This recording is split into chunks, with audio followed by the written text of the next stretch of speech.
நான் ரொம்ப நல்லவன். ஆனால் அவர் அப்படி கிடையாது. அவர் என்ன பண்ணாருன்றதை நான் சொல்கிறேன். இதெல்லாம் வரலாற்று உண்மைகள் அப்படின்ற மாதிரி ஒருத்தர் பேசியிருக்காரு. பேசினது யார்? யாரை பற்றி இப்படி பேசியிருக்காரு பார்த்துருவோம் வாங்க. திமுகவில் தன்னை இணைத்துக் கொண்டு தற்போது பரபரப்பாக அதிமுக பற்றி குற்றஞ்சாட்டி கொண்டிருக்கும் ஐயா ஓ பன்னீர்செல்வம் அவர்கள் அதிமுக பற்றி என்னடா சொல்கிறாரு அப்படின்னா, அதிமுக பற்றி அவர் பெருசாக ஒன்றும் சொல்ல.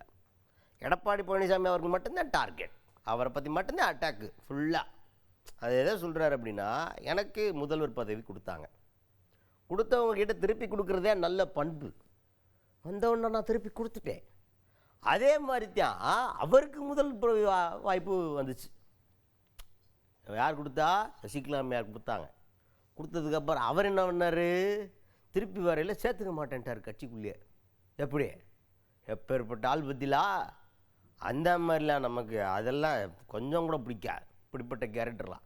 அப்பேற்பட்ட மோசமான ஆள் பழனிசாமி அவர்கள் அப்படின்ற மாதிரி நடந்த சம்பவங்களே.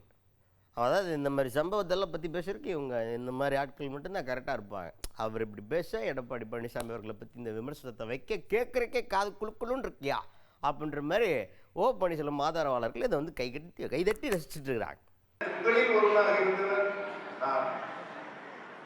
என்னால் அரசியலில் எந்த இழுக்கும் வரக்கூடாது என்று எண்ணி தந்தவர்களுக்கு அதை திருப்பி கொடுக்கின்ற ஒரு நபராகத்தான் என்னுடைய அரசியல் வாழ்க்கையை நான் நடந்திருக்கிறேன் ஒழிய என்னை எந்த நிலையிலும் அரசியல் ஒரு முறையில் கூட அரசியலில் போட்டியை இருக்கக்கூடாது என்று பொதுக்குழு வைத்து இந்த மாதிரி இந்த அளவுக்கு அவமானப்படுத்தினார் என்பதெல்லாம் நான் என்ன சொன்னேன்? கட்சியை இணைக்க முடியாது.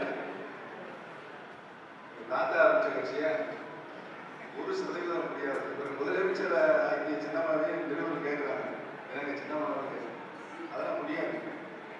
1% வாய்ப்பு கிடையாது. யார் சொல்றது? பழனிசாமி.